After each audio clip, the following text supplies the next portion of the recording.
तुम्हाला पण जर शिमलाची भाजी माझ्यासारखी आवडत नसेल तर या पद्धतीने नक्की ट्राय करा, नक्की सगळ्यांना आवडेल आणि पुन्हा पुन्हा मागतील। तर चला ही रेसिपी मी कशी बनवली ते बघूया। तर सगळ्यात आधी ना मी 4 शिमला मिरच्या कट करून घेतले आणि 5 छोटे कांदे जे होते ते कट करून घेतले। त्यानंतर आहे ना थोडंसं आल्याचे पण काप करून घेतले आणि लसणाचे पण काप करून घेतले। तुम्ही इथे ना आलं लसणाची पेस्ट पण बनवू शकता। त्यानंतर इथे मी एक छोटीशी वाटीभर आहे ना तीळ घेतलेली आहे आणि तीळ ऑप्शनल आहे आणि शेंगदाणे घेतलेले आहे। तर आता आहे ना हे सगळे शेंगदाणे आणि तीळ जे आहे आपल्याला सगळ्यात आधी भाजून घ्यायचे आहे। शेंगदाण्याचे जोपर्यंत टलफर जे आहे ते सोडत नाही तोपर्यंत व्यवस्थित असे शेंगदाणे भाजून घ्यायचे आहे। तर हे बघा इथे मी तव्यावर शेंगदाणे भाजून घेत आहे आणि हो मला सवय आहे हाताने शेंगदाणे हलवायची, त्यामुळे मी हाताने आरामात हलवू शकते, तुम्ही चमचा घेऊ शकता। तर इथे ना शेंगदाणे व्यवस्थित आपले असे भाजलेले आहे। तर आता आहे ना तीळ भाजायचे आहे आपल्याला।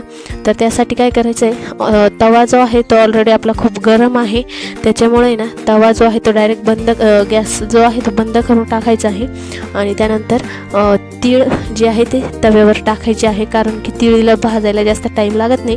तवा जितका तापलेला आहे तितक्या याच्यावर आरामात आपली तीळ जे आहे गोल्डन ब्राऊन भाजू शकते। त्याच्यामुळे मग गॅस बंद करून त्यानंतरच तीळ भाजायचे, किंवा नाही तर मग तीळ जास्त जळून जाईल आणि तिची टेस्ट जी आहे ती बिघडेल। तर इथे शेंगदाणे पण भाजलेले आहे। तर आता आहे ना आपण हे शेंगदाणे ना आणि तीळ जे आहे ती खलबत्त्यामध्ये कुटून घेणार आहोत, कारण आपल्याला एकदम बारीक पावडर नाही करायची, थोडेफार आहे ना सगळ्या अर्धली म्हणतो ना अशा प्रकारे राहिली पाहिजे।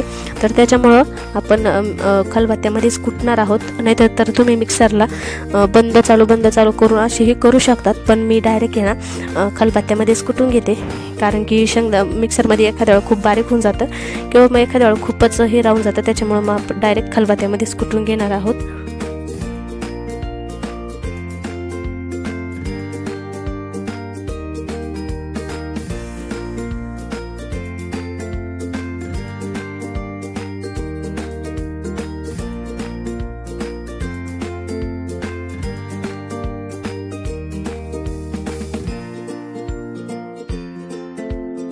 तर तुम्ही इथे बघू शकता आपले शेंगदाणे जे आहे ना ते कुटून झालेले आहे आणि आता अशा प्रकारे पाहिजे होते आपल्याला।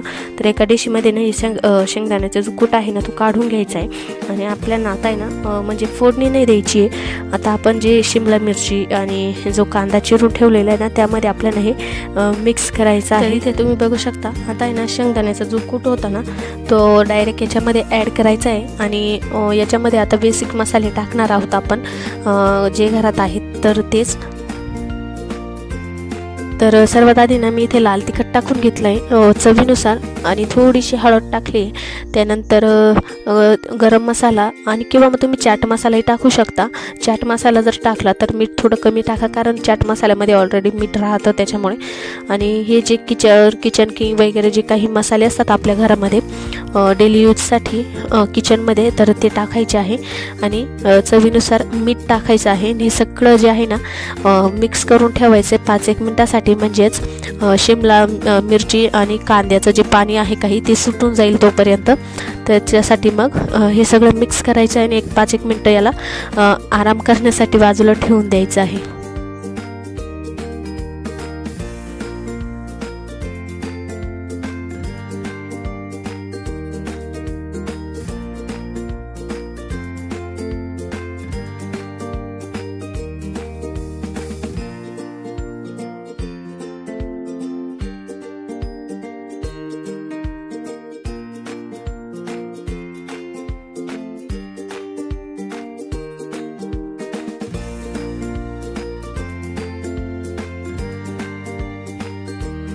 तर इथे ना आता मी तेल तापून घेतलं आहे आणि त्यामध्ये ना जिरे मोहरी आणि बडीशेपा हे व्यवस्थित तळून घ्यायचं आहे आपल्याला। त्यानंतर आहे ना हे सगळं तळल्यावर लसूण जो आपण चिरलेला होता तो टाकायचा, त्यानंतर आलं टाकायचं, हे सर्व व्यवस्थित याचा कच्चापणा जाईपर्यंत भाजून घ्यायचं किंवा तळून घ्यायचं तेलामध्ये।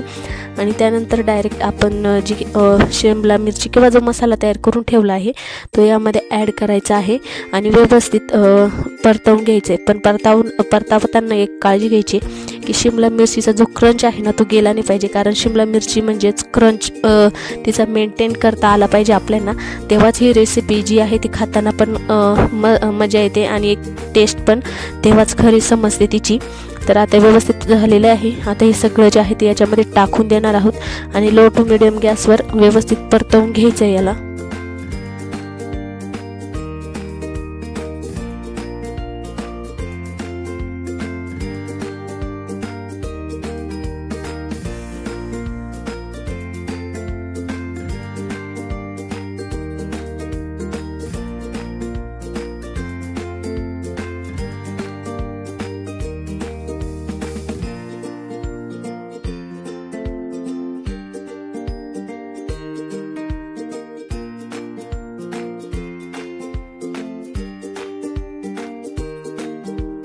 आता इथे ना मेन ट्विस्ट येतोय, तर याच्यामध्ये टाकायची दही। आता तुम्ही घरची दही टाकू शकता किंवा दुकानातली आणलेली जर असेल ती थोडीशी फेटून घ्यायची आहे आणि ती टाकायची। थोडंसं तुम्हाला जर थोडी ग्रेव्ही पाहिजे असेल तर याच्यामध्ये दह्यामध्ये थोडं पाणी मिक्स करून टाकू शकता, म्हणजे थोडीशी नॉर्मल अशी ग्रेव्ही येईल। पण आम्हाला सुकी आवडते अशी, तर त्याच्यामुळे मी कोणतेही पाणी नाही टाकलं, फक्त दही टाकलेलं आहे। आणि दही टाकल्याच्या नंतर अगदी पटापट हलवावं लागेल, नाही तर मग दही फुटून जाईल आणि भाजी पूर्ण खराब होऊन जाईल। त्याच्यामुळे दही टाकल्याने एकदम पटापट हलवायचं किंवा मग दुसरा गॅस बंद करायचा आणि मग हलवायचं, म्हणजे दही फुटायचं नाही। आणि 5-1 मिनटं व्यवस्थित अशी तेल सुटेपर्यंत आपल्याला भाजी शिजवून घ्यायची। तर हे बघा इथे मस्त असं तेल पण सुटतंय भाजीला, तर असंच हलवत राहायचं आहे। आणि त्यानंतर आपली भाजी जी आहे ती तयार होणार आहे अगदी 5 मिनटामध्ये। जेव्हा भाजी करायची इच्छा नसेल ना, तर तेव्हा तुम्ही अशी 5 मिनटासाठी अगदी 5 मिनटात होणारी भाजी ट्राय करू शकता। तर तुम्हाला आजची रेसिपी जी आहे ती कशी वाटली नक्की कमेंट करून सांगा। आणि हो, चॅनलवर जर पहिल्यांदा आला असेल तर नक्की चॅनल सबस्क्राईब करा, लाईक करा आणि शेअरसुद्धा करा। भेटूया पुढच्या एक नवीन रेसिपीसोबत, तोपर्यंत सर्वांना बाय बाय।